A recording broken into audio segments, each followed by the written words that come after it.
Selamat datang di channel Simar Imam. Sembari mendengarkan tinggalkan like dan komentarnya bosku. Jangan lupa pasang headset kalian. Siapkan kopi dan camilan. Lupakan pahitnya kehidupan. Mari kita dengarkan sambil rebahan. Penembak jitu terbaik. Bab 89. Untung saja perhatian musuh tidak tertuju pada geladak, melainkan tertarik pada sekantong uang. Jangan bergerak, itu uangku. Lian segera mengambil tindakan untuk melindungi uang itu. Wow. Musuh menempelkan moncong senjatanya ke dada Lian dengan ekspresi garang di wajahnya. Lian buru-buru mengangkat tangannya dan berkata sambil tersenyum masam, "Jangan tembak, uang itu untuk Tuan Rosa. Jika tidak percaya, Anda bisa bertanya kepada Direktur Kunla." Musuh berbalik ke arah Kunla. "Tembak dia." Kunla sangat ingin meneriakkan kata-kata tersebut, namun bom di tubuhnya membuatnya menelannya kembali dan berkata sambil tersenyum, "Ya, uang itu untuk Tuan Rosa. Kami punya hal penting untuk menemukannya." Begitu musuh mendengar bahwa uang itu untuk Luosa, mereka tidak berani menghasilkan uang lagi. Setelah berteriak beberapa kali, mereka kembali ke kapalnya dan memerintahkan Lian untuk mengikuti. Lian dibawa ke sebuah rumah besar. Luosa duduk di kursi seperti Raja Gunung, diapit oleh tentara bayaran bersenjata lengkap, semuanya menatap Lian dan Kunla. "Rosa, adikku sayang, kita bertemu lagi." Namun, Luosa memasang wajah dingin dan berkata dengan suara rendah, "Kunla, di mana speedboat yang saya kirim untuk mengantarmu?" "Ini." Kunla berpikir sejenak dan menjawab dengan jujur, "Kami menghadapi serangan di jalan, dan semua orangmu tewas." Kelopak mata Luosa sedikit berat, menahan amarah di tubuhnya, matanya beralih ke Lian dan bertanya, "Siapa anak laki-laki itu?" "Dia." Kunla menoleh ke belakang dan berkata, "Interpol, pasukan khusus Tiongkok, saya tidak tahu identitas spesifiknya." "Interpol, pasukan khusus Tiongkok." Tidak peduli identitas mereka, itu sudah cukup membuat Luosa dan anak buahnya pusing. Dalam sekejap, lusinan senjata diarahkan ke Lian. "Jangan impulsif, aku di sini untuk membicarakan bisnis denganmu." Lian melemparkan ranselnya ke tanah dan mengangkat tangannya tinggi-tinggi. Beberapa lembar uang dolar dikeluarkan dari ransel. Para tentara bayaran bekerja dengan mempertimbangkan uang, dan ketika mereka melihat begitu banyak dolar AS, mata mereka berbinar. Luosa tiba-tiba menjadi tertarik pada Ang Li. Dia berdiri dan berjalan, mengambil 2 gumpalan dolar AS, menyentuhnya dengan air liur, dan berkata dengan senyuman di wajahnya, "Saya hanya punya obat-obatan di sini. Apakah kamu mau membeli obat dariku?" "Tidak, aku ingin membeli sesuatu yang lain darimu," jawab Lian. "Apa?" Rosa bertanya dengan rasa ingin tahu. "Dia datang menjemput reporter wanita itu," kata Kunla dari samping. "Reporter wanita?" Luosa sedikit mengernyit dan memandang Lian dengan rasa ingin tahu. "Seharusnya ada 5 juta di sini, yang dianggap sebagai deposit. Selama saya memastikan orang tersebut aman dan membawanya pergi dari sini, saya akan membayar Anda 9 kali lipat dari harga." 5 juta hanyalah deposit.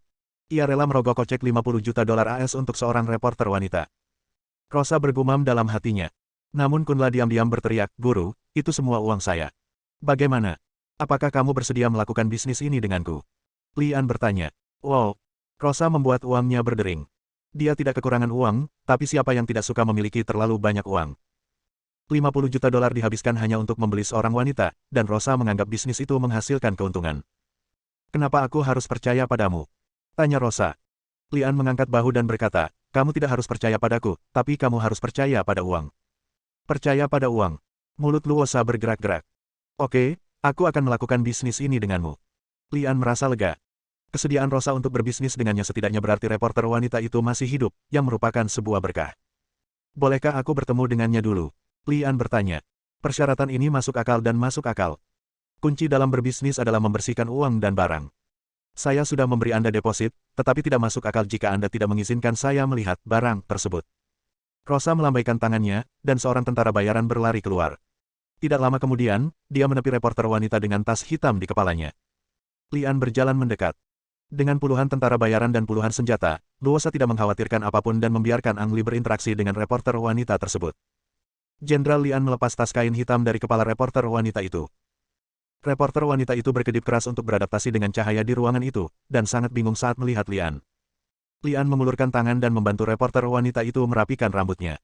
Ini adalah sinyal rahasia, menandakan Zhou Yutong dan yang lainnya bersembunyi di luar untuk mengambil tindakan. "Jangan takut, aku akan membawamu keluar dari sini, ikuti aku nanti," bisik Lian. Ledakan. Suara keras terdengar dari luar, dan seluruh rumah berguncang. Zhou Yutong meledakkan puluhan kilogram bahan peledak C4 di speedboat. Ledakan eksplosif tersebut tidak menimbulkan banyak korban jiwa, hanya menghancurkan beberapa perahu yang diparkir di dekatnya dan para penjahat narkoba di tepi pantai. Efek sensasional yang ditimbulkannya sangat ideal. Untuk sesaat, api meledak ke langit, dan perhatian semua orang tertuju, termasuk tentara bayaran di ruangan itu.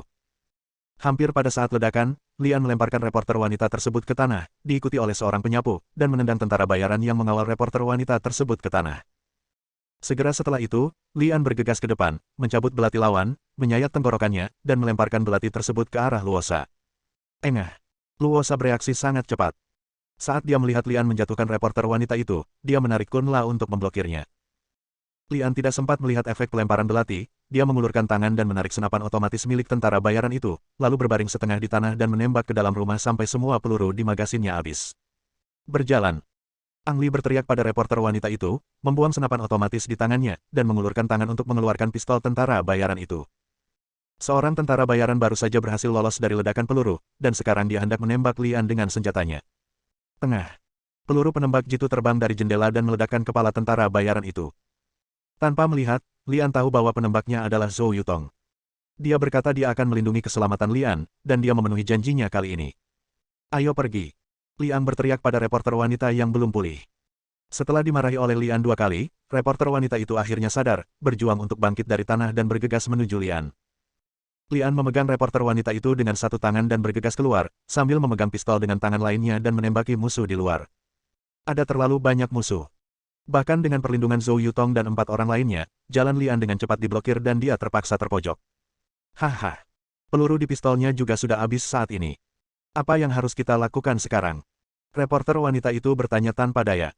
Luosa merangkak keluar dari tumpukan orang mati, matanya memerah ketika dia melihat segala sesuatu di depannya, dan seluruh tubuhnya terbakar amarah.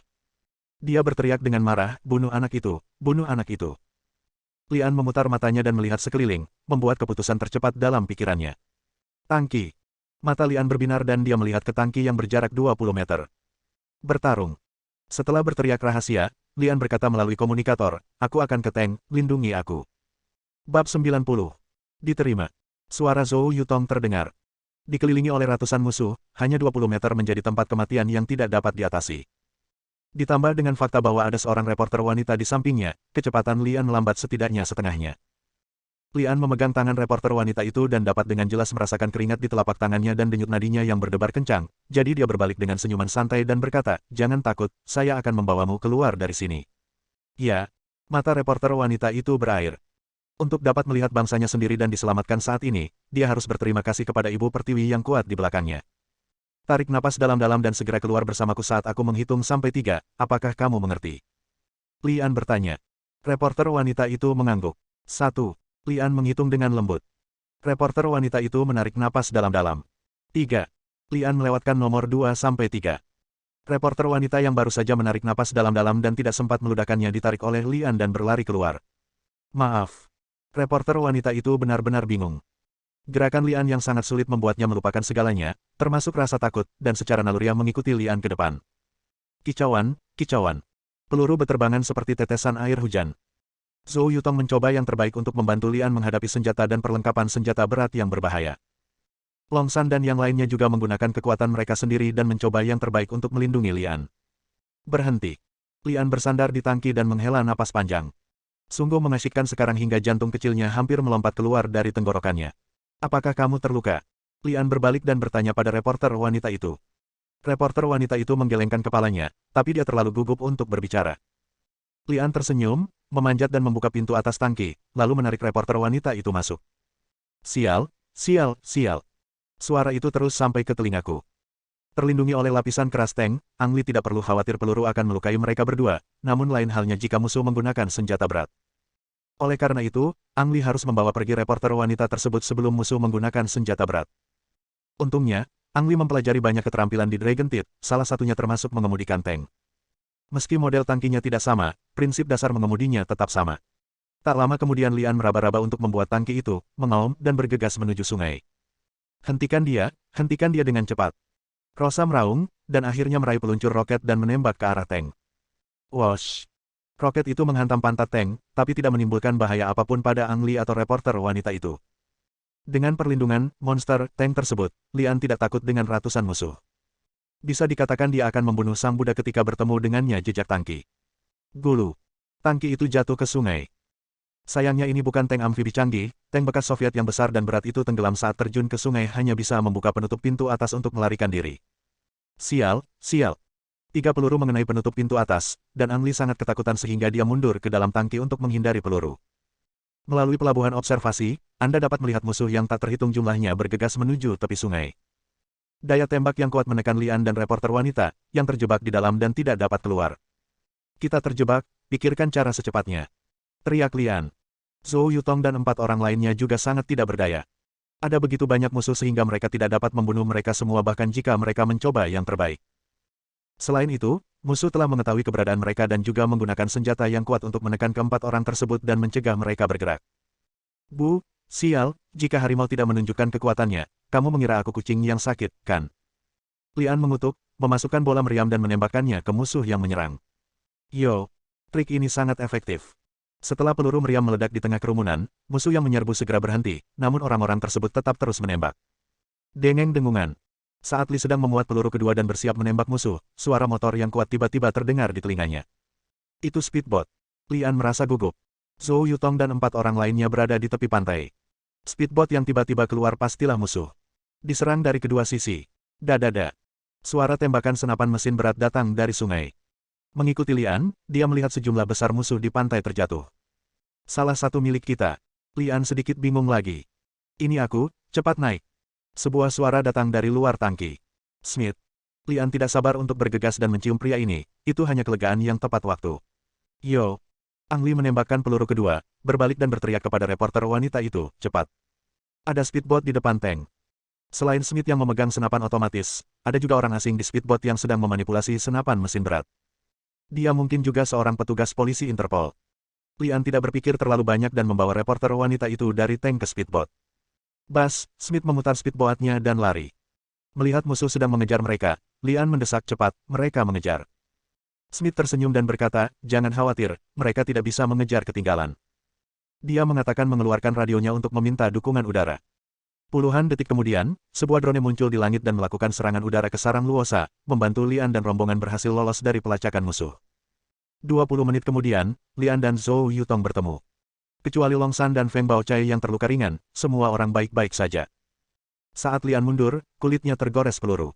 Setelah diberi obat, dia tidak menganggapnya serius lagi.